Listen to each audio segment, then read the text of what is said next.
आज आप लोग के बीच नालंदा से संबंधित क्वेश्चन करने जा रहे हैं जो बिहार एसएससी, बीपीएससी और बिहार से रिलेटेड जो भी एग्ज़ाम लिए जाते हैं उसमें नालंदा से संबंधित क्वेश्चन पूछे जाते हैं। तो नालंदा के बारे में जानने से पहले हमको जानना है कि नालंदा के सटा ज़िला कौन कौन आता है।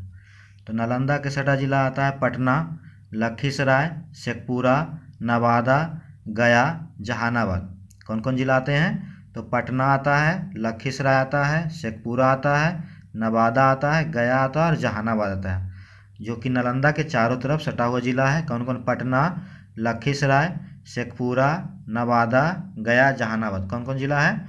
पटना, लखीसराय, शेखपुरा, नवादा, गया, जहानाबाद। मेरे साथ वो साथ बोलिए, साथ साथ आद हो जाएगा। नालंदा सटा ज़िला कौन कौन है?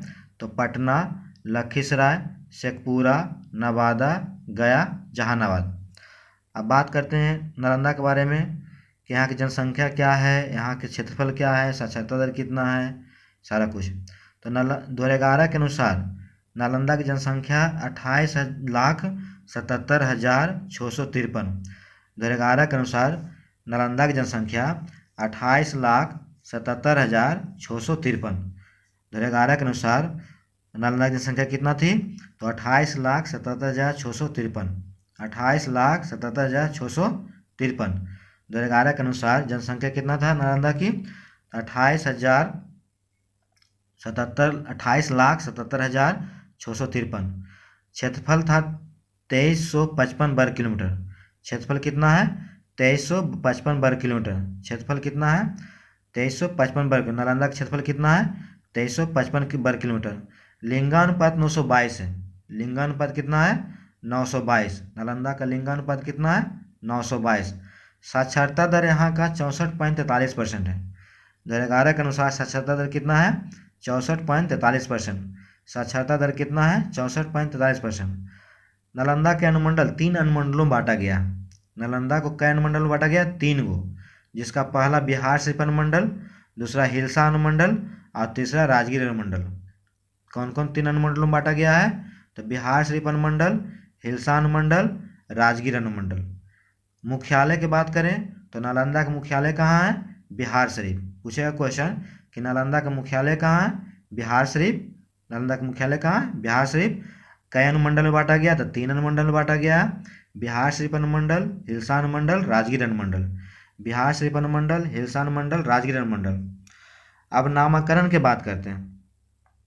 तो नामकरण नालंदा का मतलब हुआ नालम जोड़ दा। नालम जोड़ दा, यानी नालम प्लस दा मिलके क्या बना? नालंदा बना। नालम प्लस दा मिलके क्या बना? नालंदा। नालम प्लस दा का अर्थ होता है कमल देने वाली। वैसा स्थान जो कमल देती हो, यानी वैसा स्थान जो ज्ञान देती हो, यानी कलम मीन्स ज्ञान हुआ। कलम मीन्स क्या हुआ? ज्ञान हुआ। वैसा स्थान जहाँ ज्ञान दिया जाता हो उसको क्या कहते हैं? नालंदा कहते हैं। नालंदा को हम इस अर्थों में भी नामकरण करते हैं, ना प्लस आलम प्लस दा। ना प्लस मालम प्लस दा, यानी ज्ञान रूपी उपहार पर कोई प्रतिबंध न रखता हो। माने वैसा स्थान जो ज्ञान पर प्रतिबंध न रखता, किसी को ज्ञान प्राप्त हो सकता है, कोई भी ज्ञान सीख सकता है, किसी पर कोई प्रतिबंध नहीं है। तो नाल प्लस आलम प्लस दा का अर्थ क्या हुआ? ज्ञान रूपी उपहार पर कोई प्रतिबंध न रखता हो। हेनसांग, अब हेनसांग जो इसका नामकरण किए थे वो नाग के नाम पर किए थे। किसके नाम पर किए थे? नाग। कि नालंदा का नामकरण जो किए थे हेनसांग, वो नाग के नाम पर रखा था। किसके नाम पर रखे थे? नाग के नाम पर। अनगिनत उपहार देने में सक्षम, यानी उसका अर्थ वो निकाले थे, नाग में से होता है कि अनगिनत उपहार देने में सक्षम, यानी वैसा स्थान जो अनगिनत उपहार देता हो, यानी वैसा स्थान जो अनगिनत बुद्धि देता हो, उसे क्या कहते हैं? नाग कहते हैं। यानी हेनसांग का के द्वारा दिया गया था। ऐसा स्थान जहाँ ढेरों कमल मिलते हों, माने इसको इस रूप में भी कहा जाता है कि वैसा स्थान जहाँ ढेरों कमल मिलते हों उसे क्या कहते हैं? नालंदा। या ज्ञान का तात्पर्य ज्ञान से भी होता है। बृहदत्त वंश, बृहदत्त वंश। अब नालंदा में एक बृहदत्त वंश हुआ करते थे जो जरासंध राजा थे वहाँ का। बृहदत्त वंश के राजा कौन थे? जरासंध। जो जरासंध और भीम के बीच क्या हुआ था, युद्ध हुआ था। जरासंध और भीम के बीच क्या हुआ था, युद्ध हुआ था। जरासंध और भीम के बीच क्या हुआ था, युद्ध हुआ था। अब भीम जो पांडव पुत्र थे, भीम कौन थे, पांडव पुत्र थे। मल्ल युद्ध हुआ था, उस समय मल्ल युद्ध हुआ बोला जाता था। आज जिसको हम लोग पहलवानी के तौर पर बोलते हैं, जो अखाड़ा में लड़ा जाता है ना, दो लोगों के बीच, तो उस समय मल्ल युद्ध बोला गया था।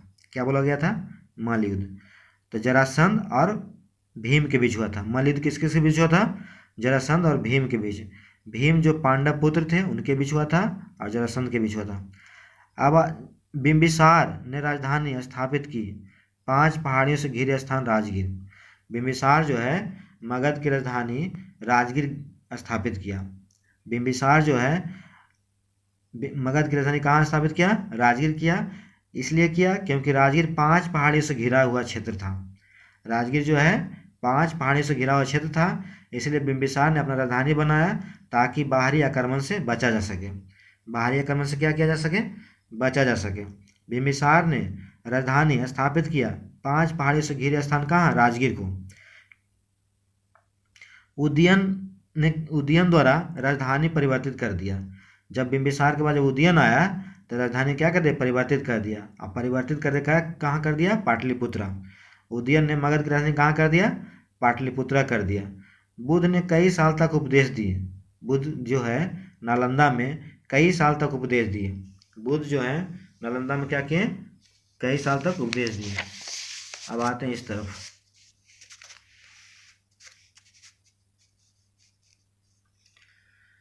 बुद्ध के प्रमुख छात्रों में से एक छात्र थे कौन, जिनका नाम था सारिपुत्र। बुद्ध भगवान का एक छात्र थे, प्रिय छात्र थे, उनका नाम था सारिपुत्र। उनका क्या नाम था, सारिपुत्र, जो कि जिनका जन्म नालंदा में हुआ था। सारिपुत्र का जन्म कहाँ हुआ था, नालंदा में हुआ था। प्रथम उपदेश राजगिरी के समीप विपलांचल पहाड़ी पर करा। कि ऐसा माना जाता है कि प्रथम उपदेश जो दिए थे राजगिरा के समीप एक पहाड़ी है, उसको विपलांचल पहाड़ी कहते हैं। वहीं पर वो क्या किए थे, प्रथम उपदेश दिए थे। कहाँ प्रथम उपदेश दिए थे, तो विपलांचल पहाड़ी पर।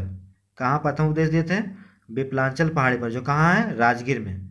विपलांचल पहाड़ी पर उपदेश दिए, जो कहाँ है, राजगीर में। 5वीं शताब्दी में कुमारगुप्त ने नालंदा विश्वविद्यालय का बनाया था। 5वीं शताब्दी में कुमारगुप्त ने नालंदा विश्वविद्यालय क्या किए थे, स्थापित किए थे, जिसको आवासीय विद्यालय भी कहा जाता था। नालंदा विद्यालय को आवासीय विद्यालय भी कहा जाता था, क्योंकि वहाँ आवास का भी व्यवस्था था, यानी वहाँ रह कर पढ़ने का भी व्यवस्था था। हुएनसांग 7वीं शताब्दी में एक विद्यार्थी और एक शिक्षक के रूप में व्यतीत किया। माने हुएनसांग जो है 7वीं शताब्दी में जो नालंदा विश्वविद्यालय में आए, तो वहाँ पहले तो शिक्षक के रूप छात्र के रूप में पढ़ाई किए, उसके बाद वहीं शिक्षा देना शुरू कर दिए। तो ये कह रहा है कि हुएनसांग जो चीन के यात्री थे, जो 7वीं शताब्दी में एक विद्यार्थी और एक शिक्षक के रूप में कार्यरत किए। वहाँ शिक्षक भी रहे और छात्र भी रहे। कौन, हुएनसांग। कब, 7वीं शताब्दी में। हुएनसांग कब छात्र और शिक्षक दोनों रहे, 7वीं शताब्दी में। हर्षवर्धन एवं पाल शासकों का संरक्षण मिला। नालंदा विश्वविद्यालय का संरक्षण किसका मिला, तो हर्षवर्धन का और पाल शासक का। किसका संरक्षण मिला, हर्षवर्धन एवं पाल शासक का संरक्षण मिला। इसका संरक्षण नालंदा विश्वविद्यालय कुमारगुप्त। फिर आगे है कि 12वीं शताब्दी के अंत में बख्तियार खिलजी, 12वीं शताब्दी के अंत में बख्तियार खिलजी तुर्की के थे। बख्तियार खिलजी कहाँ के थे, तुर्की के थे, जो क्या किए, उदंतपुरी तथा नालंदा विश्वविद्यालय को नष्ट कर दिया, यानी जला दिया। 12वीं शताब्दी में के अंत में बख्तियार खिलजी तुर्की से आया था, उदंतपुरी को नालंदा विश्वविद्यालय से जला दिया। उदंतपुरी आज बिहार शरीफ के रूप में जाना जाता है। उदंतपुरी आज किसके रूप में जाना जाता है, बिहार शरीफ के रूप में जाना जाता है। उदंतपुरी आज किसके रूप में जाना जाता है, बिहार शरीफ के रूप में जाना जाता है। विश्व का दूसरा विश्वविद्यालय नालंदा विश्वविद्यालय है।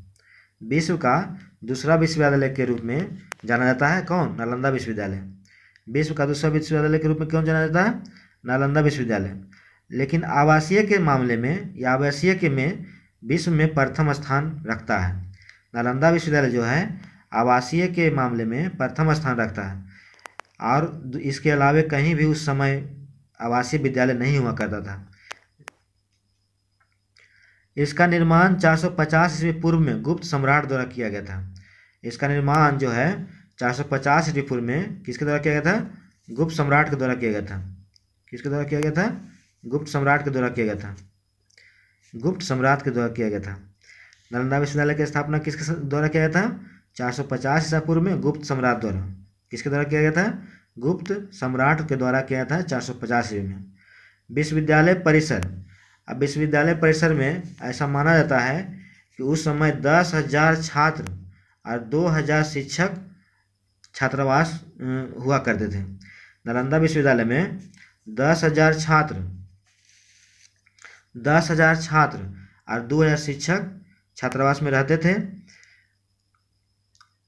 तो नालंदा विश्वविद्यालय छात्र ध्यान कक्ष मंदिर था।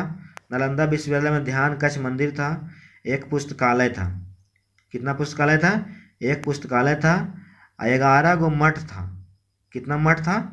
11 गो मठ था और 6 मंदिर था। 11 गो मठ और 6 मंदिर। 11 गो मठ और 6 गो मंदिर। भग्नावशेष में सबसे प्रमुख स्तूप नालंदा स्तूप है। भग्नावशेष में ऐसा कहा जाता है कि भग्नावशेषों में से सबसे प्रमुख स्तूप कौन है? तो नालंदा स्तूप। सबसे प्रमुख स्तूप कौन सा है? नालंदा स्तूप या सारका स्तूप। नालंदा स्तूप को ही सारका स्तूप के रूप में जानते हैं। नालंदा स्तूप को ही किसके रूप में जानते हैं? सारका स्तूप के रूप में जानते हैं। नालंदा स्तूप को किस रूप में जानते हैं? तो सारका स्तूप। करा भग्नावशेषों में सबसे प्रमुख स्तूप कौन है? नालंदा स्तूप या कहें तो सारका स्तूप। नालंदा स्तूप या कहें तो क्या? सारका स्तूप। अब जानते हैं कि यूनेस्को ने विश्व धरोहर में शामिल कर दिया। नालंदा विश्वविद्यालय को यूनेस्को ने विश्व धरोहर में शामिल कर दिया गया 2016 में। यूनेस्को ने विश्व धरोहर में नालंदा विश्वविद्यालय को कब शामिल कर लिया? 2016 में, जो कि यूनेस्को 1945 में निर्मित किया गया। यूनेस्को एक संगठन है जो 1945 में निर्मित किया गया है। इसका मुख्यालय पेरिस है। पूछता है क्वेश्चन कि यूनेस्को का मुख्यालय कहाँ है? पेरिस। यूनेस्को का गठन कब किया गया? स्थापना कब किया गया? तो 1945। अब नालंदा स्तूप या सारका पुत्र, अभी हम लोग पढ़ रहे थे कि नालंदा स्तूप को ही सारका पुत्र कहते हैं या सारका पुत्र को ही नालंदा स्तूप कहते हैं। अशोक द्वारा यह 3री शताब्दी में निर्मित किया गया था। बाद में अशोक जो आया उसका फिर से 3री शताब्दी में निर्मित किया। ईंटों से बनाया, ईंट बालू से बनाया, और बुद्ध भगवान को जो राख था उसके ऊपर बनाया। किसको? तो सारका स्तूप को, सारीपुत्र स्तूप को और नालंदा स्तूप को। अब इधर आते हैं।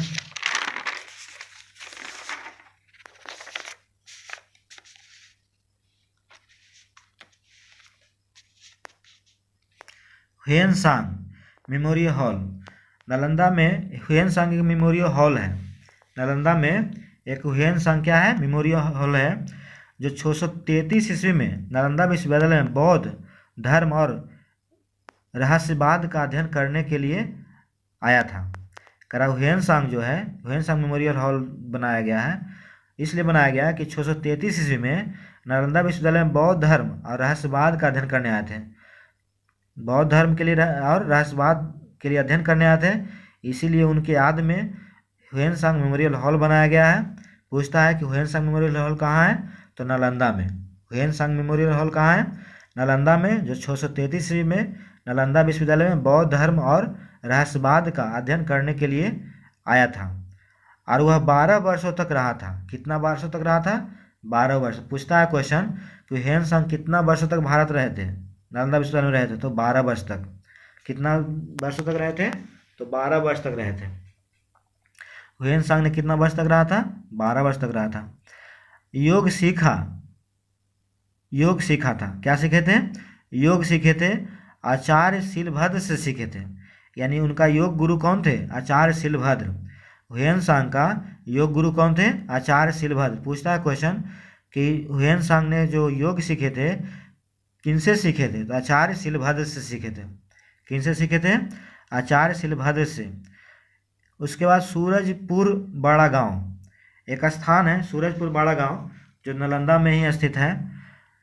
सूर्य श्री सूर्य मंदिर पर दर्शन द्वार भी इसको कहा जाता है।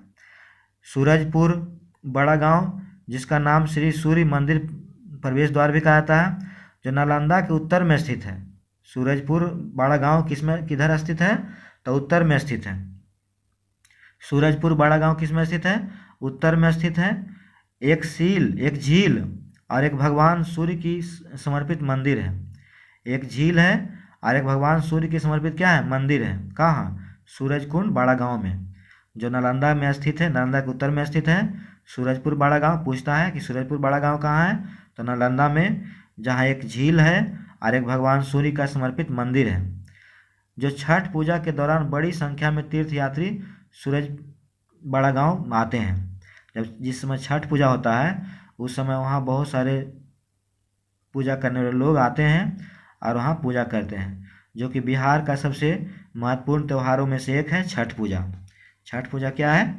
बिहार के एक महत्वपूर्ण, पूछता है कभी कभी क्वेश्चन कि छठ पूजा किस राज्य में मनाया जाता है? तो बिहार में।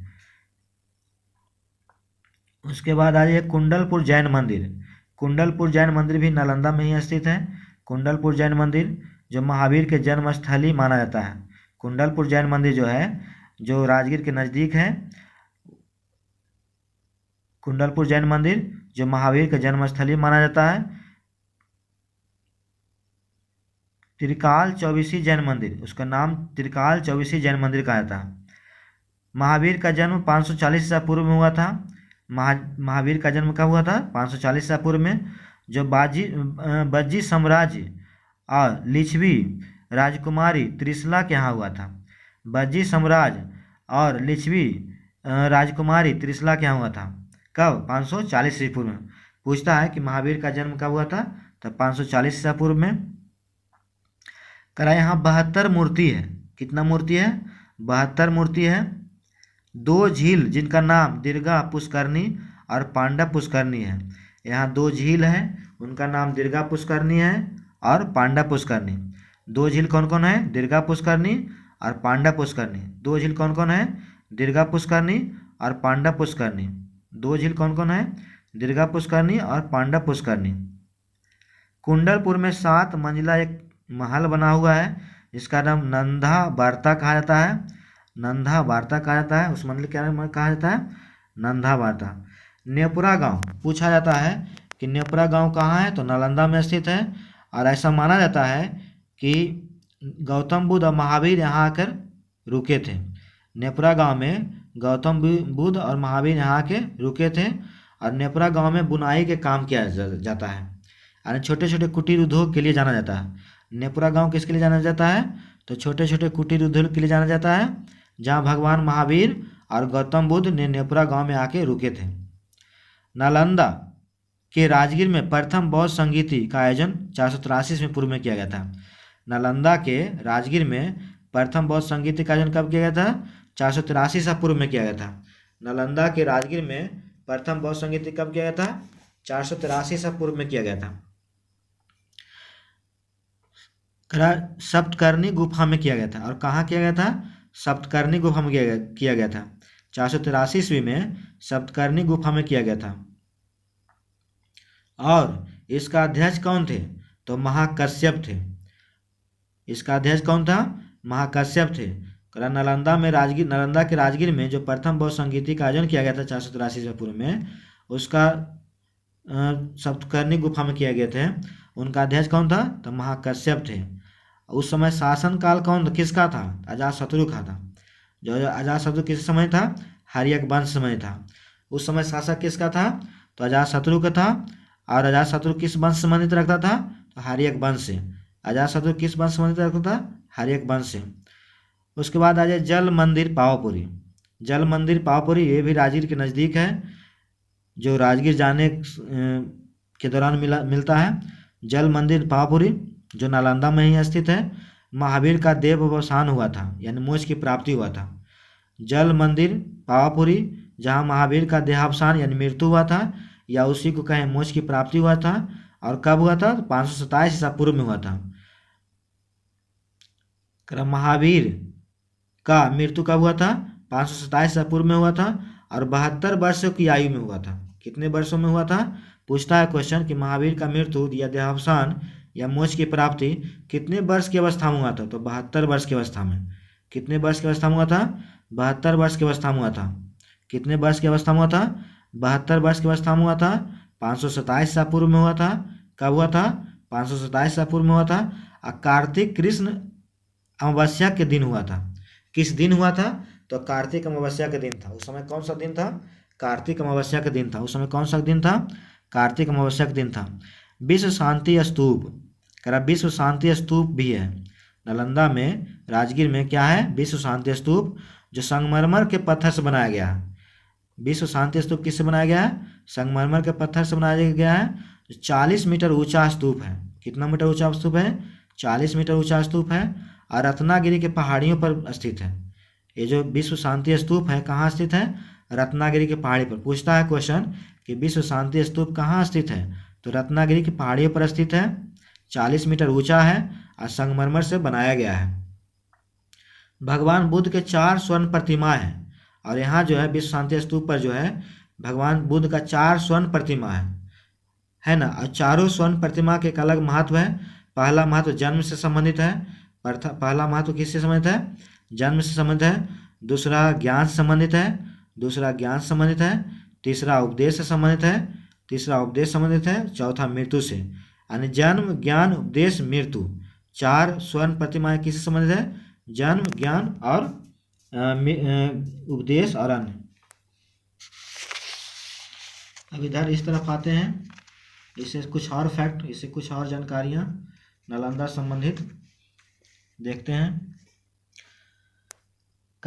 यहाँ जो पहुंचने में 2200 फीट लंबा रोपवे बनाया गया है।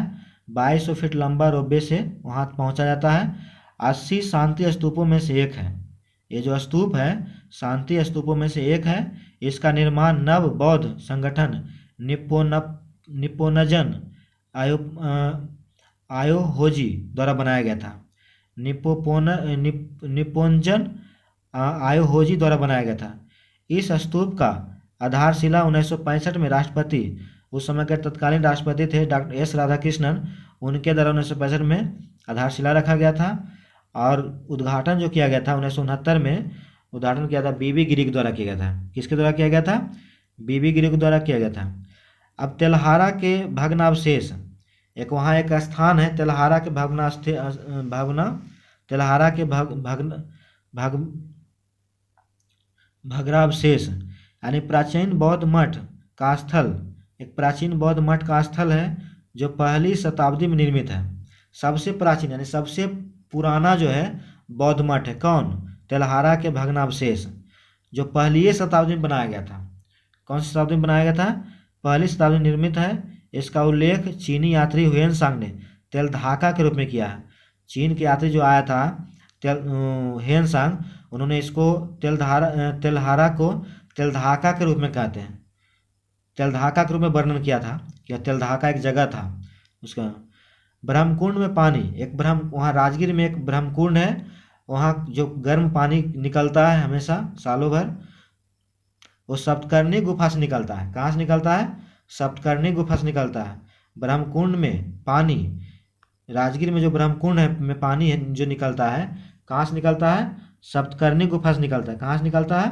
सप्तकर्णी गुफा से निकलता है। ब्रह्मकुंड से पानी कहाँ से निकलता है? सप्तकर्णी गुफा से पानी निकलता है। काला बुद्ध मंदिर, राजगीर में काला बुद्ध मंदिर भी है, जो काली रूप में बुद्ध भगवान को दर्शाया गया है। भगवान का मूर्ति को जो है काली रूप में दर्शाया गया है, जिसे काली बुद्ध मंदिर कहते हैं। लेकिन वहाँ के स्थानीय लोग क्या कहते हैं? तैलिया भैरव कहते हैं। राजगीर के स्थानीय लोग क्या कहते हैं? तैलिया भैरव। काली बुद्ध मंदिर है, उसको स्थानीय लोग क्या कहता है? तैलिया भैरव के नाम से जानता है। घोड़ा कटोरा, घोड़ा कटोरा भी एक स्थान है जो जरासंध के घोड़ा वहाँ रख का स्थबल हुआ करता था, जो आज जो है घोड़ा कटोरा के रूप में जाना जाता है। जरासंध का घोड़ा स्तबल के रूप में वहाँ प्रयोग किया जाता था। आज उसको घोड़ा कटोरा के रूप में विकसित कर दिया गया है, जिसे हम आज घोड़ा कटोरा के रूप में जानते हैं, जो कहाँ है, राजगीर में ही है। पूछेगा क्वेश्चन कि घोड़ा कटोरा कहाँ है, तो राजगीर में। किस लिए जाना जाता है, तो जरासंध अपने घोड़ा का वहाँ स्तबल बनाया था, इस वजह से उसको घोड़ा कटोरा कहा जाता है। साइक्लोपियन दीवार, साइक्लोपियन दीवार, राजगीर के चारों तरफ एक साइक्लोपियन दीवार खड़ा कर दिया गया था, ग्रीक दीवार के तरह तर्ज पर। जिस तरह ग्रीक दीवार बनाया गया है, उसी की तर्ज पर एक साइक्लोपियन दीवार का निर्माण किया गया था बिंबिसार और अजातशत्रु के द्वारा। किसके द्वारा, बिंबिसार और अजातशत्रु के द्वारा, ताकि बाहरी आक्रमण न हो पाए, ताकि बाहरी आक्रमण न हो पाए। और उस साइक्लोपियन दीवार में 32 बड़े द्वार और 64 छोटे द्वार हैं। कभी कभी क्वेश्चन पूछ देता है कि साइक्लोपियन राजगीर में साइक्लोपियन दीवार जो बनाया गया है, कितना बड़ा दीवार है और कितना छोटा दीवार है। तो बड़ा दीवार की बात करेगा तो 32 और छोटा दीवार की बात करेगा 64। ऐसे भी बड़ा कम रहता है, छोटा ज़्यादा रहता है, तो 32 बड़ा और छोटा 64। उसके बाद मनिहार मठ, मनियार मठ, कौन मठ, मनियार मठ। मनियार मठ नाम का संबंध जैन मंदिर से है। मनियार मठ जो बोलते हैं उनका संबंध किससे है, जैन मंदिर से है। यह नागा पंथ का एक पूजा क्षेत्र है। मनियार मठ जो है, नागा पंथ जो होता था, नागा पंथ से संबंधित लोग जो होते हैं वहाँ पूजा करते थे। पिपला गुफा, यहाँ कुछ स्थल है, प्राचीन स्थल कुछ स्थल है, जैसे पिपला गुफा है, बिंबिसार जेल है। क्या है, बिंबिसार जेल है, जहाँ अपने पिता को रखा था। छोटी दरगाह है, इब्राहिम बाया मकबरा है, इब्राहिम बाया मकबरा भी है। बिरायतन है जो जैन धर्म से संबंधित है, जैन धर्म का स्थान है। एक है ग्रीडकूटा पहाड़ी, ग्रीडकूटा पहाड़ी जो बुद्ध का प्रिय ध्यान स्थल है। ग्रीडकूटा पहाड़ी क्या है, बुद्ध का प्रिय स्थान है। नालंदा संग्रहालय 1907 में निर्माण किया गया था।